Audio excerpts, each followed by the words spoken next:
NCR क्षेत्र में बढ़ते पॉल्यूशन को लेकर एक बार फिर ग्राफ का नियम लागू किया गया है। लोगों का कहना है कि सर्दी में वैसे ही ठंड की वजह से लोगों को काम मिलना मुश्किल हो रहा है। फरीदाबाद में एक तरफ कड़ाके की ठंड, दूसरी तरफ पॉल्यूशन की मार। ऐसे में गरीब मजदूर वर्ग हुआ बेहाल। दरअसल आपको बता दें कि एक बार फिर दिल्ली एनसीआर में पॉल्यूशन ने दस्तक दे दी है। फरीदाबाद के अलग अलग इलाकों में 300 से पार पॉल्यूशन लेवल नजर आ रहा है। तो वही बढ़ते पॉल्यूशन के चलते सरकार में प्रशासन की ओर से ग्रेप 4 के नियम को लागू कर दिया गया है और ग्रेप 4 नियमों के चलते अलग अलग पाबंदियां भी लगा दी गई है। तो वहीं बढ़ते पॉल्यूशन के साथ साथ कड़ाके की ठंड भी लोगों को परेशान कर रही है। जहां ग्रेप 4 के नियम के चलते पाबंदियां तो लगी है, लेकिन बढ़ती ठंड में अब लोगों को काम मिलना बंद हो गया है। ऐसे में गरीब मजदूर वर्ग पूरे तरीके से परेशान है। एक बार फिर दिल्ली एनसीआर में पॉल्यूशन का स्तर बढ़ने से ग्रेप 4 के नियम लागू कर दिए गए हैं, जिसके चलते अब एक बार फिर ग्रेप 4 के नियमों के तहत कंस्ट्रक्शन, BS3, BS4 के वाहन सहित तोड़फोड़ की कार्रवाई पर रोक लगा दी गई है ताकि बढ़ते पॉल्यूशन के स्तर को कम किया जा सके।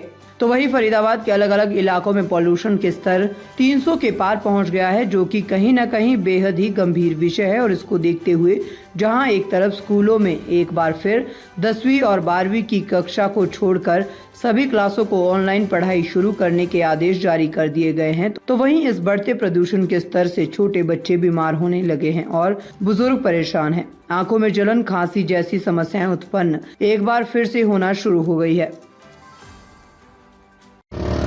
क्या नाम है आपका? जुगल जी, कहाँ जा रहे हो आप?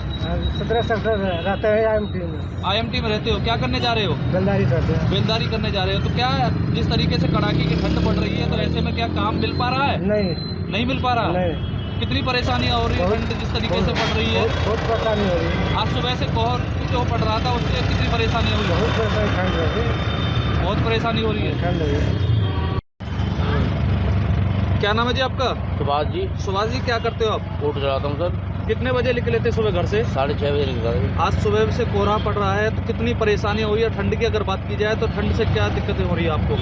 ठंड तो पड़ रही है जी, ठंड तो है ही है। अब क्या दिक्कत है, तो आदमी घर से तो आदमी को निकलना ही पड़ेगा। परेशानी कितनी हो रही है ठंड से? अब परेशानी तो है जी।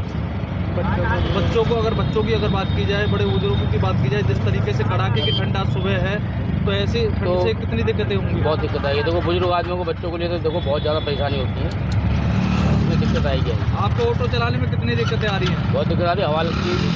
सवारियाँ मिल रही हैं आपको सवारी की वजह से? बिल्कुल सवारी नहीं है। नहीं है। कहाँ पर मैं आता हूँ 200-250 रुपये में IMT पहुँचता हूँ। आज पता है कितने में? 100 रुपये में आया हूँ। 100 रुपये में? बताओ। तो ठंड की वजह से सवारियाँ भी कम निकल रही है? सवारी कम निकल रही है। क्या नाम आपका? जमीन जी, कहाँ जा रहे हो?